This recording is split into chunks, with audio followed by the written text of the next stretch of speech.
kinanutse ndamwandikiranisha ni nayo mpuje na Atamani Rusine ndamushimira byatari ibibazo birabyibushye cyangwa birananura ariko hari nabo bibyibushye nabonye hari abantu umuntu ujya muri gereza akaza yarabyibushye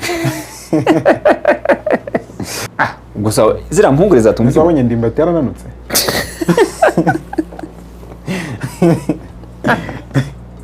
twari nk'abanyarwenya nka 10 akazamo audience n'abakameramani utari guperforminga akaba yicaye muri audience buriya James ni ikintu cyayizamuye nyine kugira ngo tuyishyushye mu mitwe y'abanyarwanda